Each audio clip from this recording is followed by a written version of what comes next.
Thanks for joining us. And today we're going to talk about 5 reasons why you're not progressing in Kriya Yoga.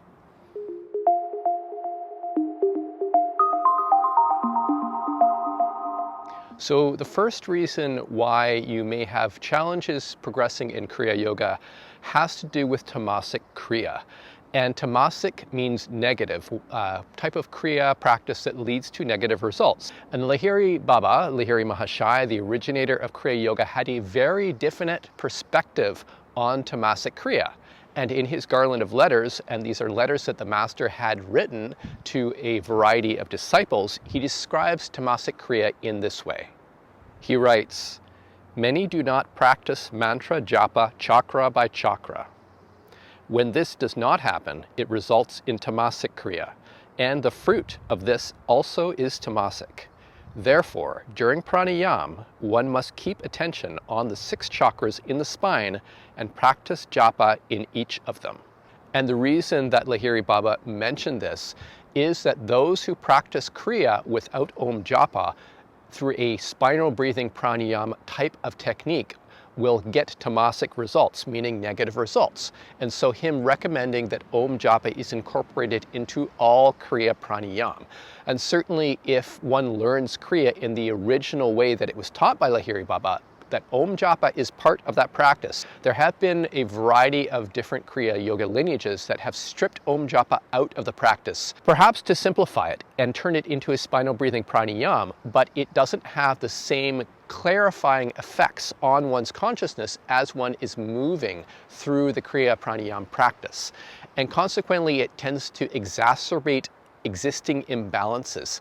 And those are usually of a psychological nature, although they could be of a physical nature. And so if we've heard of Kundalini syndrome, this is a classic reaction to having the prana or life force flow through one's energetic architecture, but without the requisite purification process. And that is why Lahiri Baba included Om Japa in the practice of Kriya Pranayama, to ensure that one had a balanced practice, that one would be balanced physically and psychologically.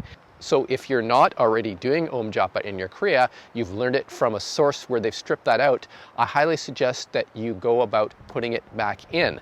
And certainly if you don't know how to do that, there are a variety of lineages that still preserve the original Kriya, one of them being the Panchanan Bhattacharya lineage, and Panchananji was Lahiri Baba's preeminent disciple. That is the lineage in which I teach Kriya Yoga. So if you want to learn the original Kriya Yoga with the Om Japa in it, you can learn it from us. The other aspect about tamasic Kriya is that one can be too forceful in one's practice of Kriya Pranayama. And so there are some lineages in Kriya Yoga that emphasize a strenuous or forceful type of Kriya Pranayama. And this is a mistake. And it's a mistake because one wants to have a very soft, smooth type of Kriya Pranayama, one that induces pratyahara, internalization, which is the whole point of Kriya Pranayama, is to induce a state of internalization. One wants to go inside, and when one is forcefully moving through the Kriya Pranayama, it adds additional stress to the practice. When you do that, you're going against the grain. You're going against the progression into an internalization. And one could experience some feelings of energy movements in the body, but that doesn't necessarily mean that one is being sufficiently internalized to start to go into deeper meditative states. So it's really important to make one's Kriya Pranayama practice soft and smooth, very relaxed. And Lahiri Baba actually says something in his garland of letters about this. He writes, "The force of pranayama decreases for the high Kriyavan." And what this means is that as folks become more and more skilled in meditation and Kriya Yoga, their Kriya Pranayama becomes much more subtle, and the result of the internalization of the pratyahara becomes much, much faster, to the point where one could go into the tranquil breath, what is sometimes called the breathless state, in only a couple of Kriya. And one can only do this when one has cultivated their Kriya Yoga. It is very subtle, very soft, and it is very effective. The second reason why you might not be progressing in Kriya Yoga as you would like is that you're concentrating too hard. And I've talked about this in other videos where sometimes people in Kriya Yoga lineages are taught to concentrate, especially at the point between the eyebrows, and to do a pinpointed concentration, their mind and their gaze and their awareness, and to focus it. But this is the antithesis of what you want in Kriya Yoga and in any meditation, is that you need to change the feeling from being a concentration to being a collectness around the meditation object, to have an open, spacious awareness when you are doing your practice, and in particular when you are in Paravasta, the after effect poised state of Kriya. So Kriya Yoga induces these feelings of internalization in the body, and often people can start to feel these sensations moving throughout the body, this bodily rapture of these blissful feelings, and these are part of the transition into a deeper state of meditation. If one is concentrating in one place in the body, using concentration and trying to see the spiritual eye, for example, or concentrating too hard on the particular state, you're going to miss all the other stuff that comes in your meditation. In particular, one is not going to be aware of the hindrances. So these are distracting thoughts and distracting feelings in meditation that draw you away from your meditation object. These are the hindrances. And when one is concentrating too hard, one ends up suppressing the hindrances so they don't arise. So instead of adding too much concentration, what you want to do is to have your mind lightly collected around the object of your meditation. So if it's feelings of Paravasta in the body, whatever it is, it might be a feeling of devotion, it might be a feeling of loving kindness. And so when you're able to have this spacious open awareness, you can recognize the hindrances as they arise, which are rooted in the karmic seeds that are part of old karma. And so when you have the open, spacious awareness, the collectedness of mind that allows you to see the hindrances, and you learn how to let them go, then you will find yourself going into deeper meditation because you're letting go of the attachment to the hindrances rather than suppressing them.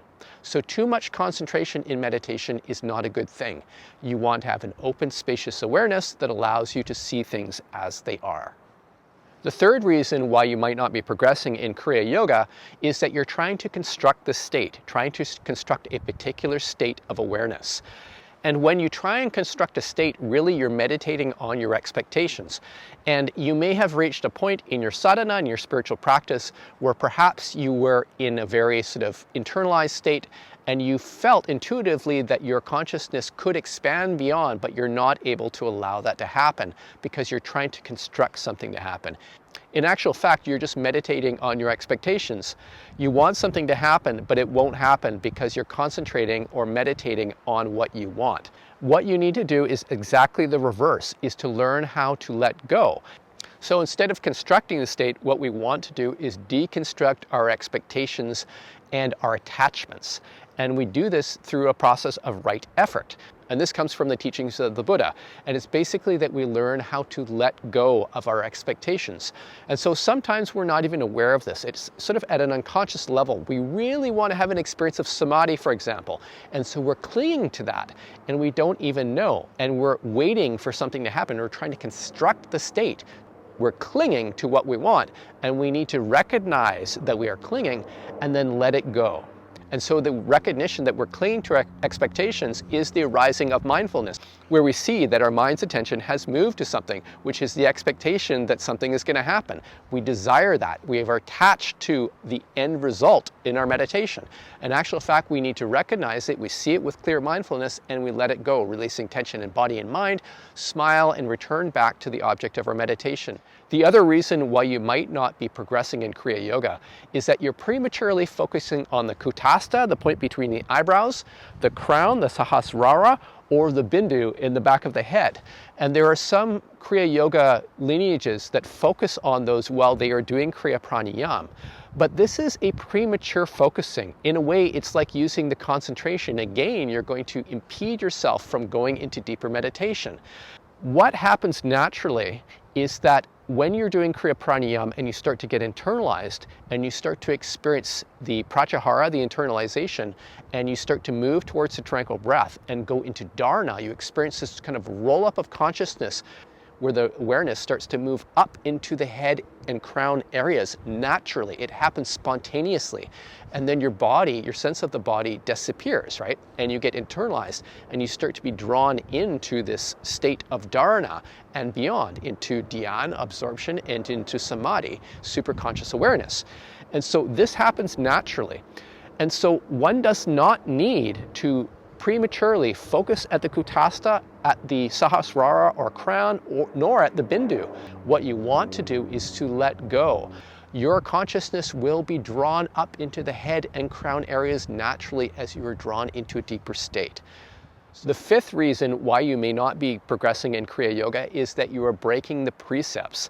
And by precepts, what we're referring to is the moral do's and don'ts. So the yama and niyama of Patanjali's Yoga Sutras. And so these 5 precepts are not harming others, not stealing, not engaging in sensual or sexual misconduct, not lying, and as well not taking intoxicants. And so when you break the precepts and you engage in this activity, the hindrances will arise, and often it adversely affects one's meditation.